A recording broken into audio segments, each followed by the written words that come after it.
Okay, so the Duchess pops up again, all smiles and hugs, like she just won the lottery. "Oh, you dear old thing," she chirps, cozying up to Alice. Alice, bless her heart, is just relieved the Duchess isn't spewing angry pepper-infused vibes this time. She figures maybe it was just the spice making her a rage monster in the kitchen. Alice, with her inner monologue running a mile a minute, starts fantasizing, "One day, when I'm a duchess, no pepper in my kitchen, absolutely none. Soup is perfectly fine without it. Maybe pepper is the secret ingredient to being a grump, and vinegar makes you sour, chamomile makes you bitter. Ooh, but then barley sugar, that must be what makes kids sweet." If only everyone knew this magical formula, they wouldn't be so stingy with the sweet stuff. She's practically inventing a whole new branch of culinary psychology. Suddenly, the Duchess's voice cuts through Alice's musings like a sharp cheddar. "You're deep in thought, my dear, so deep you forgot to chat. I can't quite put my finger on the moral of that right now, but it'll pop into my head eventually." Alice, ever the pragmatist, daringly suggests, maybe there isn't one. The Duchess, like a moral-finding ninja, pounces. "Tut, tut, child. Everything's got a hidden life lesson, if you just know where to dig." And with that, she squishes closer to poor Alice. Now, picture this, Alice isn't exactly thrilled with the Duchess's personal space invasion. First, because, let's be honest, the Duchess isn't exactly a supermodel. And second, because her chin, which is conveniently at Alice's shoulder height, is sharper than a tack. Ouch! But Alice, ever polite, endures the chin-digging torture. To distract them both, she offers up, "The game's actually going a bit better now, wouldn't you say?" The Duchess beams, seizing the opportunity for a moral delivery. "Indeed, it is. And the moral of that, my dear, is, oh, it's love, that makes the world go round." Alice, a budding philosopher, whispers, "I thought someone said it's everyone minding their own business that makes the world goes round." The Duchess, with another chin jab, shrugs it off. "Ah, well. Practically the same thing, dear. And the moral of that is, take care of the sense, and the sounds will take care of themselves." Alice, internally, rolls her eyes and thinks, wow, she's really into finding hidden meanings in everything. Then, out of nowhere, the Duchess asks, "I bet you're wondering why I'm not putting my arm around your waist." Alice, bracing herself, just stares. "It's because I'm not sure about your flamingo's temper. Should I risk it?" Alice, picturing her feathered friend's beak, cautiously replies, "He might bite." The Duchess nods sagely. "Very true. Flamingos and mustard both have a bite to them. And the moral of that is, birds of a feather flock together." Alice, ever observant, points out, "But mustard isn't a bird." The Duchess, clearly unfazed, says, "Right, as usual. You have such a clear way of articulating things." Alice, trying to decipher the logic, adds, "I think mustard is a mineral, actually." The Duchess, eager to agree with literally anything Alice says, chimes in, "Of course it is. There's a huge mustard mine right nearby. And the moral of that is, the more there is of mine, the less there is of yours."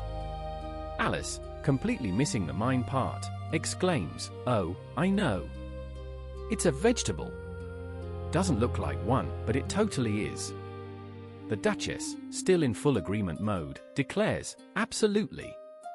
And the moral of that is, be what you would seem to be, or, for the more eloquent crowd, never imagine yourself not to be otherwise than what it might appear to others that what you were or might have been was not otherwise than what you had been would have appeared to them to be otherwise." Alice, politely but utterly bewildered, replies, "Look, I think I get that if it were a fortune cookie, but hearing it spoken, not so much." The Duchess, puffed up with pride, says, "Oh, that's nothing. You should hear what I could say if I really wanted to." Alice, sensing a verbal avalanche, quickly interjects, "Please, don't trouble yourself further." But the Duchess, in full flow, replies, "Trouble? Nonsense. I'm giving you all my profound wisdom as a gift." Alice, thinking, wow, the cheapest gift ever, bites her tongue, silently grateful it's not her birthday. Suddenly, the Duchess's sharp chin digs into Alice again. Thinking again, she asks. Alice, now quite frazzled, snaps back, I have a right to think. The Duchess retorts, about as much right as a pig has to fly, and the mo dash. But mid-dash moral, her voice sputters out, and her arm, still linked to Alice, starts to tremble. Alice looks up, and there she is, the Queen, arms crossed, face like a thundercloud. Oh. The Duchess manages a pathetic, a fine day, Your Majesty. The Queen, stamping her foot like a toddler denied candy, roars, fair warning. Either you or your head must be gone, and pronto. Choose wisely. The Duchess, proving she's not totally daft, makes a split-second decision and vanishes. Puff! Gone. Right, the Queen says to Alice, as if nothing happened, let's get back to the game. Alice, thoroughly spooked, just follows.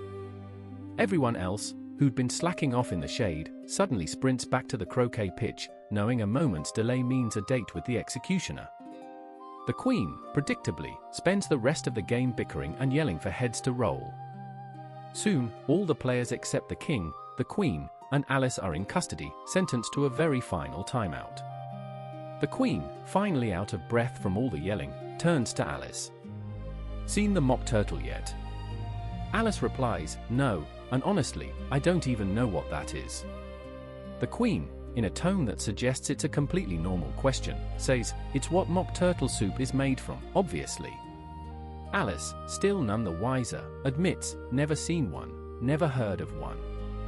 The Queen, ever efficient, decrees, come on then, he'll tell you his life story. As they walk off, Alice overhears the King, whispering to the crowd, you're all pardoned. Alice thinks, phew. Finally some good news. She'd been rather disturbed by the Queen's execution spree. Soon, they stumble upon a griffin, chilling in the sun. If you don't know what a griffin is, the story wants you to imagine, it's like a lion-eagle. Very cool. Up, you lazybones, the Queen barks. Take this young lady to the mock turtle for his sad sack story. I've got more executions to supervise. And with that, she vanishes, leaving Alice with the griffin. Alice eye-rolls internally. Not exactly thrilled with the griffin's vibe, but honestly, it seems safer than the Queen, so she stays put. The griffin slowly sits up, rubs its eyes, and watches the Queen disappear into the distance. Then, it lets out a little chuckle. What a riot, it mutters, half to itself, half to Alice. Alice, confused, asks, what's so funny? The griffin grins. Oh, her. It's all a big drama show, you know. She never actually executes anyone. Now, come on. Alice sighs internally. Everyone here says, come on. She thinks, trudging after the griffin. I've never been ordered around so much in my entire life. They hadn't gone far before they spotted the mock turtle, looking like the poster child for melancholy, perched sadly on a rock. As they got closer, Alice could hear his mournful sighs. She genuinely felt bad for him. What's his big tragedy? She asked the griffin. The griffin, practically verbatim, replied, oh, it's all part of the act. He hasn't got a single sorrow, you know. Come on. So, they approached the mock turtle, who stared at them with large, tear-filled eyes, but remained silent. The griffin, playing announcer, pipes up, this here young lady, she wants to hear your life story, she does. The mock turtle, in a voice like a broken record, says, I'll tell it to her. Sit down, both of you, and don't utter a peep till I'm done. So they Saturday. Alice thought, how can he ever finish if he hasn't even started? But she waited patiently. Finally, with a dramatic, drawn-out sigh, the mock turtle began, once upon a time, I was a real turtle. Cue a ridiculously long silence, punctuated only by the occasional HJCKRH from the griffin and the mock turtle's constant, profound sobbing. Alice, on the verge of polite escape, thought, thank you, sir, for that fascinating one-liner. But she had a hunch there was more dramatic turtle talk to come, so she stayed put. The mock turtle, after a moment, composed himself slightly, though still sniffling a bit. When we were little, he continued, we went to school under the sea. Our teacher was an old turtle. We called him Tortoise. Alice, ever the stickler for details, interrupted, why call him Tortoise if he wasn't one? The Mock Turtle, clearly offended, snapped, we called him Tortoise because he taught us, you dullard. The Griffin, piling on, added, honestly, for asking such a basic question, you should be ashamed. Both of them then gave Alice the silent treatment, making her wish she could just melt into the ocean floor. Finally, the Griffin nudged the Mock Turtle, all right, old chap, get on with it. Don't take all day. The Mock Turtle, still miffed, huffed, yes, we went to school in the sea, though you might not believe it. Alice, still smarting, quickly cut in, I never said I didn't. The Mock Turtle, channeling classic sibling energy, retorted, you did too. Before Alice could argue, the Griffin interjected, zip it, both of you, and the Mock Turtle continued his tale. We had the most excellent education, truly. We went to school every single day. Alice, unable to resist, blurted out, I went to a day school too, you know. You don't have to be so smug about it. The Mock Turtle, looking a bit nervous, asked, with extras. Yes, Alice confirmed, we learned French and music. The Mock Turtle, with a gleam in his eye, pressed, and washing. Alice, thoroughly indignant, declared, certainly not. Ah, the Mock Turtle said, with a sigh of immense relief. Then yours wasn't a really good school. Ours, oh, at ours, the bill always listed French, music, and washing, extra. Alice, flummoxed, pointed out, but you live at the bottom of the sea.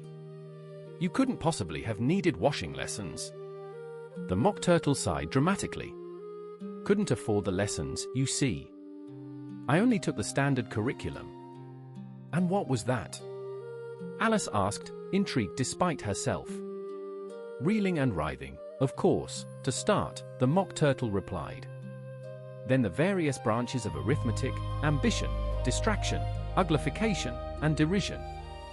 Alice, genuinely surprised, confessed, I've never heard of uglification. What in the world is that?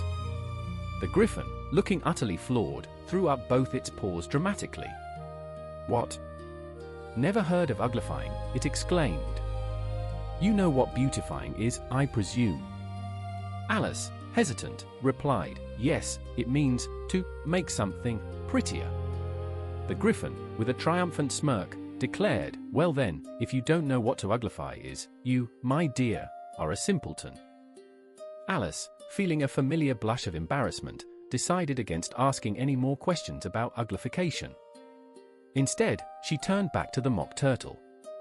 What else did you have to learn? She asked, hoping for a less baffling answer. The Mock Turtle, dutifully ticking off subjects on his flippers, listed, well, there was mystery, ancient and modern, naturally, along with seaography. Then, drawling. Our drawling master was this ancient congreal who visited once a week. He taught us drawling, stretching, and fainting in coils. Fainting in coils? What was that like? Alice asked, picturing some bizarre underwater yoga. The Mock Turtle shook his head. I can't demonstrate it myself, I'm too stiff these days. And the Griffin never learned it. The Griffin chimed in, didn't have time. I was busy with the classics master. He was an old crab, he was. The Mock Turtle let out another sigh. I never went to him. They said he taught laughing and grief. The Griffin, also sighing dramatically, added, so he did, so he did. Both creatures then buried their faces in their paws, doing a surprisingly human impression of shared trauma. Alice, desperate to change the subject, quickly asked, and how many hours a day were your lessons? The Mock Turtle brightened a little. 10 hours the first day, he declared, 9 the next, and so on. Alice, genuinely puzzled, exclaimed, what a peculiar schedule. The Griffin, ever the pedant, explained, that's why they're called lessons, you see. Because they lesson from day to day. This was a completely new concept for Alice. She mulled it over for a moment. So, the 11th day must have been a holiday, then, she ventured. Of course it was, the Mock Turtle confirmed. And what about the 12th day? Alice pressed, her curiosity piqued. The Griffin cut her off, with a very definite tone in his voice. Enough about lessons. Tell her about the games now.